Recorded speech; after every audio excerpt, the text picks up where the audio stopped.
I'm Alex Jones. This is Infowars Nightly News on Tuesday, September 13th, 2011.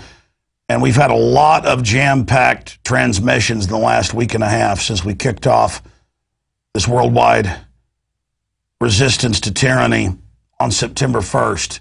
But tonight is particularly power-packed. We've got a special report documenting the fact that there are more slaves today, 27 plus million, than there has ever been in world history. More slaves alive today than we've ever had before. We're also going to look at government narcotics trafficking, which is grown from poppies, which are right now being harvested. How do you deal with it? What are you doing about it? Well, frankly, this is a part of their culture. So while it might grind in my gut, it's what they do.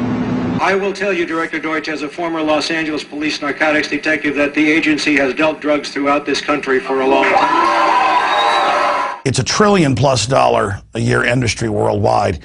Half of that is consumed here in the United States.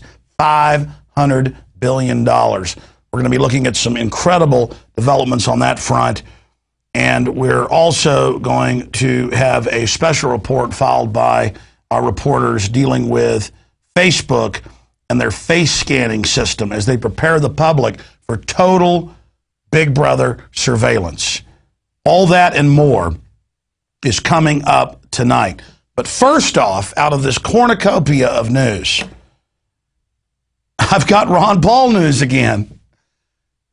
Just a few days ago, he won the MSNBC poll, and MSNBC would not report it. Now, today, the Wall Street Journal only allowed you to vote for Perry, Romney, or Bachmann or someone else, and 60.4% were for Ron Paul. And when you read the comments, and there are hundreds of these, Ron Paul, shame on you, Wall Street Journal, for leaving his name off the poll. Stupid media trying to shut him out. I voted for somebody else. I'm voting for Ron Paul. Other equals Ron Paul. Ron Paul won this debate. I'm sick of Ron Paul being excluded, marginalized, and ignored. I mean, go read it for yourself. He is winning the straw polls, or coming in second place. He is dominating everywhere, and their response is Bachmann 1.2, Perry 16.5, Romney 21.8, and this is geolocated. You can only vote once, so this is scientific.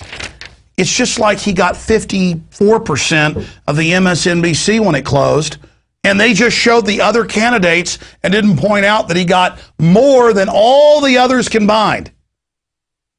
They're scared of him. Why? Because he's anti-New World Order. Because he's the real deal. They're scared of Ron Paul. And this is a long line. There have been hundreds of examples in this campaign so far of this exact type of behavior. Same thing 3.5 years ago. But this time, people are awake more than ever. He is a major contender. So that's our top story today, because it's not just about Ron Paul. It's about globalist, corporate, whore, teleprompter, media, just so scared of a real constitutionalist.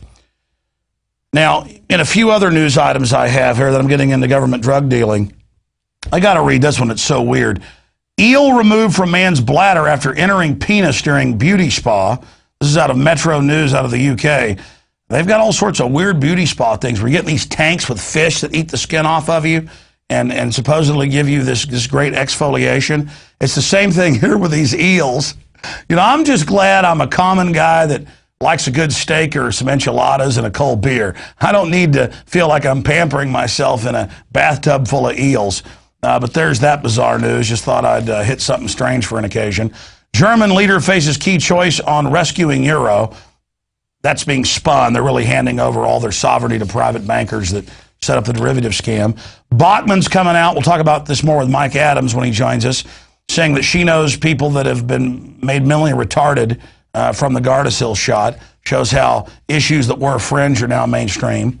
U.S. Census data shows rising poverty. A record number of Americans are now under poverty. It's just a giant amount.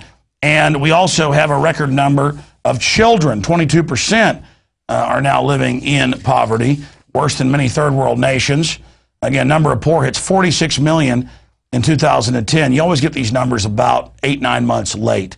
And so America under globalism, NAFTA and GATT is certainly falling apart. And then this story, we're going to try to get these guys on the show. They made 9/11 Press for Truth many years ago. They've gotten interviews with some of the top former White House advisors like Richard Clarke. They've identified the CIA agents that ordered the 9/11 stand down, and they've now been threatened with prison time if they release their names. And more, we're seeing Wall Street Journal, New York Times people facing trials for releasing government corruption. So this is serious. CIA threatens 9/11 researchers after discovery of cover-up details. That is coming up in the next few days. We're working on getting those folks on.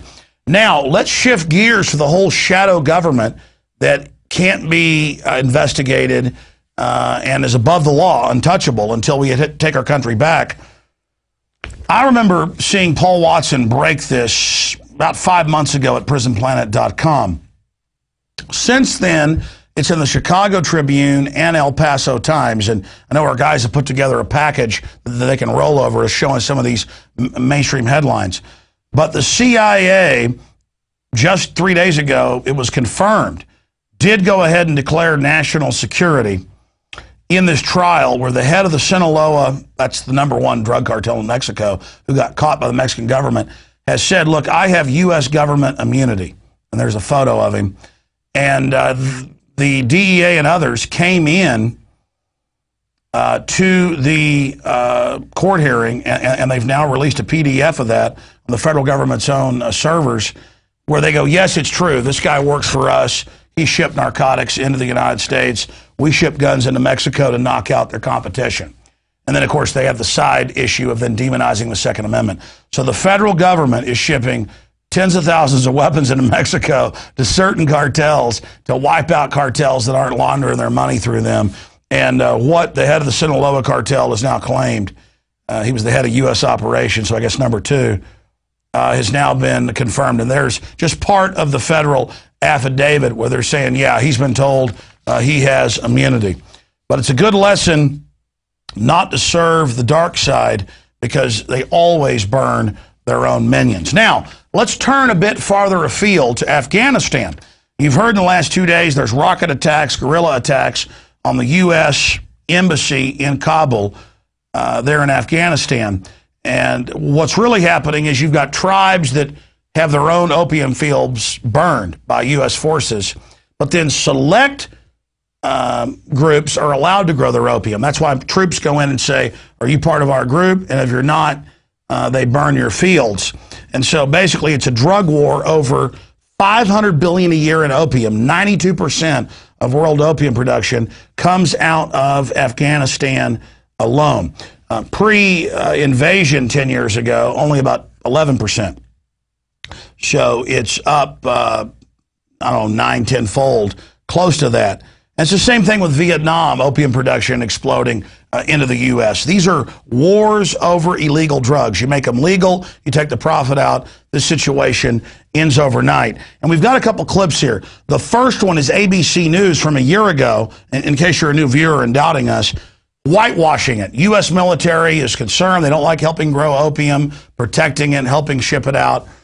And so they've spoken out. So the government's response is just throw it in everybody's face and go, okay, we're helping grow the opium. We're helping ship it out. Let's go ahead and move along. So here's that clip from ABC News. The Taliban finances much of its operations by selling opium, which is grown from poppies, which are right now being harvested. So here's the question. Why are American troops now helping Afghan farmers grow that opium? In western Kandahar, poppy farmers score, till, harvest their crop, and the Americans do nothing to stop them. Oh, they give them the fertilizer. U.S. soldiers greet farmers. Can you show me which poppy field is yours? They commiserate with farmers. Because if it isn't part of our crew, we're burning it. I'm very sorry for this field. Don't pay cut. Shut it down. Better harvest next year. And that's why soldiers ignore and encourage the farmers. Yeah, ignore and encourage. Farmers would blame the U.S. for their poverty and turn toward the Taliban. Oh. If we secure them having a good harvest, now they're going to get paid for all their hard work, and then we can deal with the trafficking afterwards. We can deal with the trafficking afterwards. The whole country's Taliban. It's a bunch of tribes. But they know Americans are dumb. It's like our media claims Al-Qaeda is based in Iran. Those are Shiites. They're arch enemies of the Saudi Arabian Wahhabists. But I don't know the soccer teams in Pakistan, do you? Just like we don't know who the players are over there. They just completely play us as idiots. But it got worse with Geraldo Rivera. You can watch the whole clip online. Just type in Geraldo Rivera, U.S. government growing opium. They give them the fertilizer, security, and then load it on and fly it here. And we'll deal with the trafficking when your dumb kid uses it. We'll throw them in a private prison owned by big banks that launder the drug money. Let's play that clip. These troops have confiscated 10,000 pounds of opium before the profit reached the Taliban. And in a sense, you're watching as this opium is being grown. I know it grinds at your gut. Oh, yes, grinds. How do you deal with it? What are you doing about it? Well, frankly, this is a part of their culture. So while it might grind in my gut, it's what they do. We provide them security, we're providing them resources, and we're providing them alternatives. Oh. And the Marines are doing the good thing. Dave, Clayton, and Allison, back to you guys in New York. He just explains it better than we can ever read in any paper, what a dilemma it is with the opium trade. And they make so much money off the opium per yard there. They make so much money compared to those other crops. This is the group thing. It sounds great in theory, and Geraldo says this predicament that these politicians have put these guys in. Predicament. Tell them, hey, make a lot less money than the heroin you could be making with the poppy. And they can't destroy it. Right. Again, Pat Tillman wrote home about this. They had to kill him. Troops were calling me. We were covering it. That, yeah, we guard it. We give them the fertilizer. It's loaded on C-130, shipped to America. So the system said, look, we'll just throw it in your face. I was listening to Bloomberg Radio this morning, and they were going, yeah, Europe's imploding. We're setting up a banking dictatorship. Ha, ha, ha. But are Americans going to get concerned? And the host said, no, Americans are dumb. Most Americans don't have a passport and don't know where Europe is, and they began cackling like witches. By being ignorant, by thinking politics and the world